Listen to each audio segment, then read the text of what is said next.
Welcome to The Real News. I'm Eddie Conway, coming to you from Baltimore.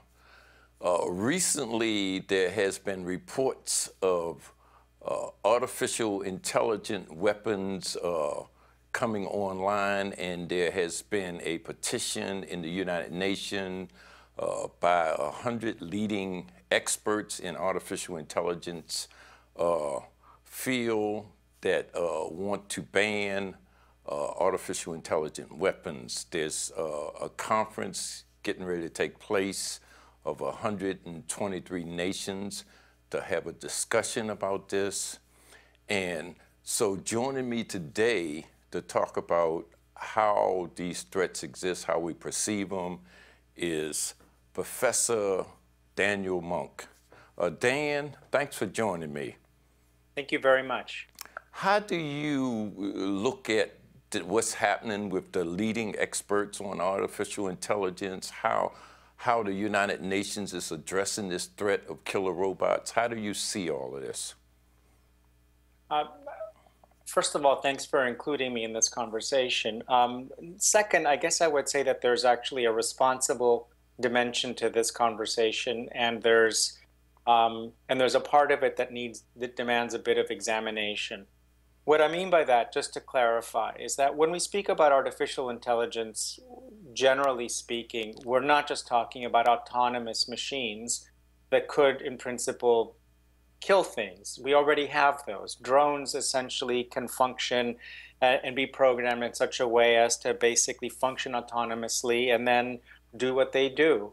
But when we speak about AI, we're really focusing more on a species of intelligence that's now referred to also sometimes as superintelligence, which is basically machines that are self-aware. And the threat that is believed to potentially come from those kinds of things in the future would be a threat in which a self-aware machine might decide that the things that it's being asked to do are not in its own self-interest, and that maybe the existence of human beings may not be in its own self-interest.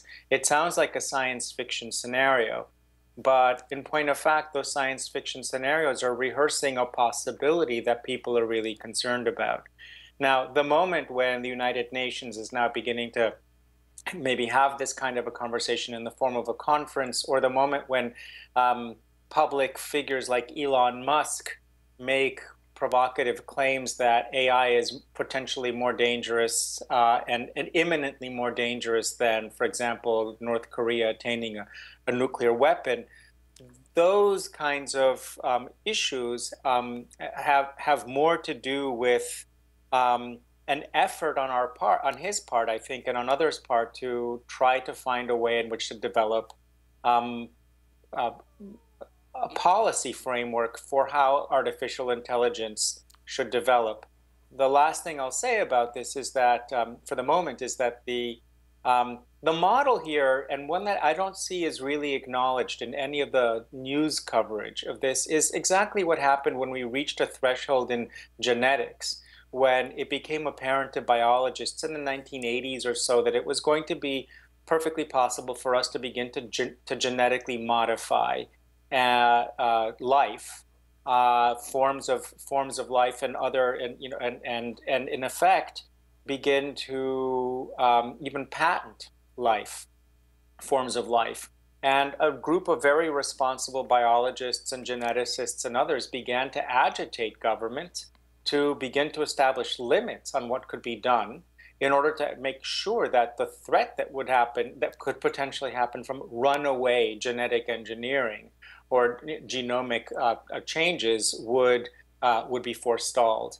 And they did succeed in the long run in establishing limits to research, though in other ways we do now live in a world where forms of life are patented, and there are real questions about whether that's good or bad for us to have genetically modified organisms. Okay, and I would step back a minute, because I can vaguely remember through history that the same kind of discussions was going on around the development of nuclear weapons, and there had been at some point an agreement of some kind of ban on those weapons, and today the nuclear threat seems to continue to haunt us. Mhm. I'm wondering how do we deal with these kind of threats, whether they're in genetics or artificial intelligence or nuclear or planetary in terms of the Mhm. climate? How do we deal with this stuff? Yeah. Well, if we're going to look at the historical precedents, what's actually fascinating is that however much we act as if this is a runaway technology that we can't really get on top of, the example that you brought up of nuclear weapons, or even before that of certain kinds of, gas in warfare, and other kinds of weapons, we the human species has by and large with some success managed to limit them.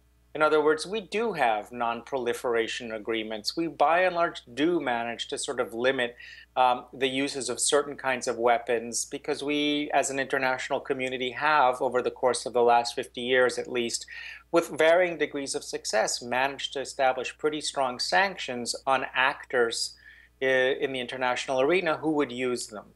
And so however much we talk about this as something that we can't control, there is a history of controlling it with varying degrees of success, as I noted earlier. But we do have a history of being able to limit the uses of certain kinds of arms because we arrive as a body of people on the planet, the governments on the planet, at a conclusion that it's in our collective interest. Now, that does point us to the fundamental problem of the present, which is the one that you're raising. And in my line of work, this is what we call a collective action problem. And without making it sound too fancy, the real issue is this: at what point does the interests of all the people on the planet to work together in concert to limit this risk overcome the interest of particular actors on the planet to develop this particular kind of technology? So, at what point is it in the interest of all governments on the planet to limit certain kinds of dangerous development when each one of those governments probably feels that it would be more secure if they had artificial intelligence for themselves? And this is at the heart of what we're talking about when we're speaking about the threat of AI, if in fact it's a threat. Oh, and I guess I would ask you. You say it's a collective effort and it's in the interest of the collective societies. And I wonder how much does media play, mass media, et cetera, play in shaping and forming our concerns, our fears, Mhm. or our interests? Is that a key factor in how we perceive this, whether we perceive it as a threat or in self-interest? Sure. Let me just back up for a second and say that what I was trying to, just to clarify a previous point, that I think what I was trying to say is that it's a collective action problem. The incentive that we Hmm. have to work together is at the same time working against the incentive that each one of us individually has to develop the technology. And that contradiction, at what point do we all decide that we're better off working together to limit the technology at the expense of my own self-interest in developing it? That's the tipping point that we're trying to, that's always a problem. It's always an immense problem. Now, you touch upon another really important point, which is the question of threat versus threat perception. So, to give you a very simple analog of this, I live in the northeastern United States where there's an exploding deer population, and we actually know there are statistical models that suggest that if we actually were to introduce wolves into the northeastern United States, the number of people who would die from road accidents from hitting deer would decrease.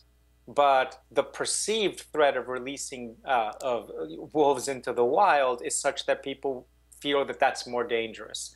And so the question, you can see how this transposes onto the problem that we're trying to address here, where are we afraid of artificial intelligence because Elon Musk keeps telling us we should be afraid, or Stephen Hawking is telling us we should be afraid?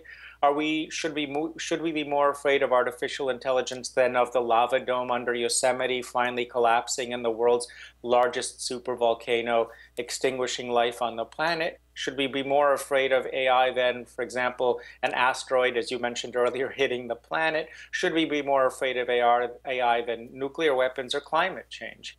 And in a universe of competing fears, what are we to do? How are we to adjudicate between these threats, and both in the terms of their rankings and about whether they're actually something generated by by a certain mediascape?